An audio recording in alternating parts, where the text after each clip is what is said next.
Good morning student. आज अपन class 8 की दूसरी बुक सामाजिक एवं राजनीतिक जीवन थर्ड का पहला अध्याय भारतीय संविधान शुरू कर रहे हैं। इसे ध्यान से देखें। भारतीय संविधान। इस अध्याय में हम फुटबॉल के खेल से अपनी बात शुरू करेंगे। किनसे? फुटबॉल के खेल से।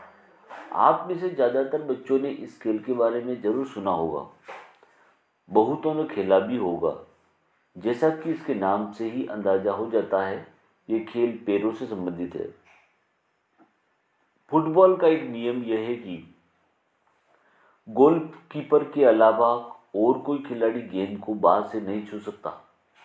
अगर किसी खिलाड़ी की बाह गेंद को छू जाती है तो उसे फाउल या गलत माना जाता है। कहने का मतलब ये है कि अगर खिलाड़ी फुटबॉल को हाथों में लेकर एक दूसरे को थमाने लगे तो उस खेल को फुटबॉल नहीं माना जाएगा। इसी तरह हॉकी या क्रिकेट आदि दूसरे खेलों के भी कुछ नियम होते हैं। समझना, इस उदाहरण द्वारा फुटबॉल, हॉकी, क्रिकेट के जो नियम होते हैं उन नियमों के माध्यम से वो समाज को बताना जा रहा है। इन नियमों से खेल को परिभाषित करने और अलग अलग खेलों के बीच फर्क करने में मदद मिलती है। इन खेलों की तरह हर समाज के भी कुछ मूलभूत नियम होते हैं। जिस तरह खेलों के नियम होते हैं, ऐसे समाज के भी कुछ मूलभूत नियम होते हैं। उन्हें समाज का स्वरूप तय होता है और अलग अलग समाजों के बीच फर्क पता चलता है। बड़े समाजों में कई अलग अलग समुदाय एक साथ रहते हैं। वहाँ नियमों को आम सहमति के जरिए तय किया जाता है, सबकी राय से तय किया जाता है, नियम बनाए जाते हैं।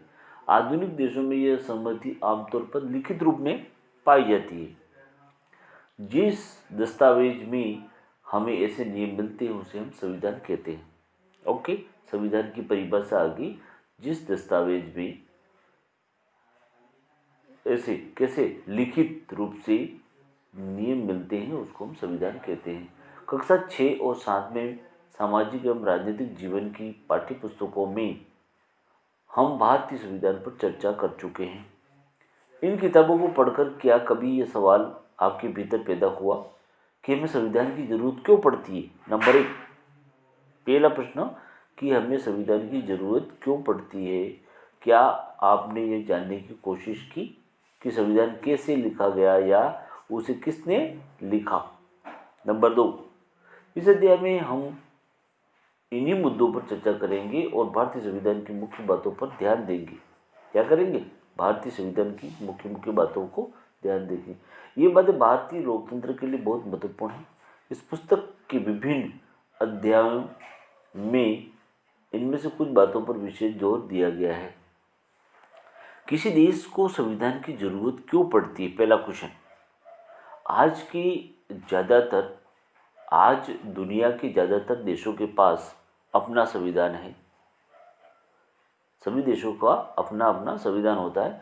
आमतौर पर सभी लोकतांत्रिक देशों के बारे में उम्मीद की जा सकती है कि उनके पास संविधान जरूर होगा, लेकिन इसका मतलब ये नहीं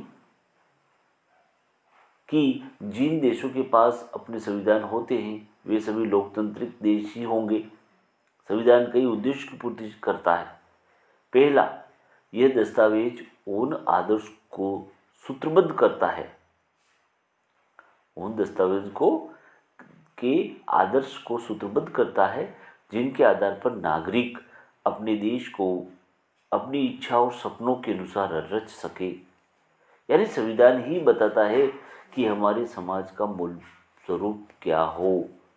देश के भीतर आमतौर पर कई समुदाय रहते हैं, उनके बीच कई बातें समान होती हैं, लेकिन जरूरी नहीं कि वे सारे मुद्दों पर एक दूसरे से सहमत हो। संविधान नियमों का एक ऐसा समूह, अंडरलाइन करना है इसको, संविधान नियमों का एक ऐसा समूह होता है जिसको एक देश के सभी लोग अपने देश को चलाने की पद्धति के रूप में अपना सकते हैं। इसके जरिए वे न केवल यह तय करते हैं कि सरकार किस तरह की होगी, बल्कि उन आदर्शों पर भी एक साझी समझ विकसित करते हैं, जिनकी हमेशा पूरे देश में रक्षा की जानी चाहिए। तो संविधान की परिभाषा होगी आपकी ये। संविधान से आप क्या समझते हैं या संविधान किसे कहते हैं, तो ये परिभाषा है, अंडरलाइन करें और ये क्वेश्चन आपको करना है, संविधान की परिभाषा। संविधान वापस बता रहा हूँ, संविधान नियमों का एक ऐसा समूह होता है जिसको एक देश के सभी लोग अपने देश को चलाने की पद्धति के रूप में अपना सकते हैं। इसके जरिए वे न केवल ये तय करते हैं कि सरकार किस तरह की होगी, बल्कि उन आदर्शों पर भी साझी समझ विकसित करते हैं जिनकी हमेशा पूरे देश में रक्षा की जानी चाहिए।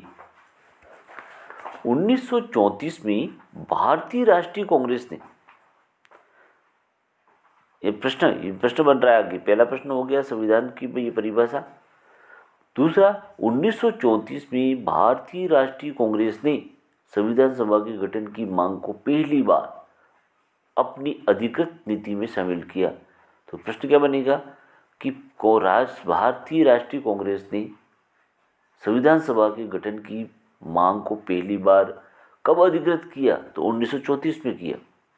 दूसरा प्रश्न है ये आपका, क्या प्रश्न, भारतीय राष्ट्रीय कांग्रेस ने संविधान सभा के गठन की मांग को पहली बार अधिकृत नीति में कब शामिल किया, तो 1934 में शामिल किया, क्योंकि उस समय की सबसे बड़ी पार्टी थी भारतीय राष्ट्रीय कांग्रेस, उसने इसको अपनी नीति में शामिल किया था 34 में। ओके,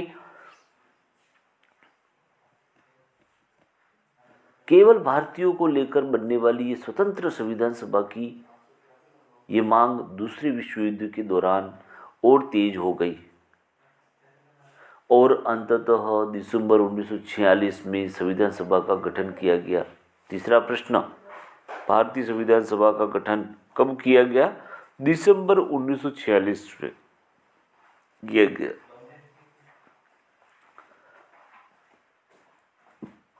दिसंबर 1946 से नवंबर 1949 के बीच संविधान सभा ने स्वतंत्र भारत के लिए नए संविधान का एक प्रारूप तैयार किया।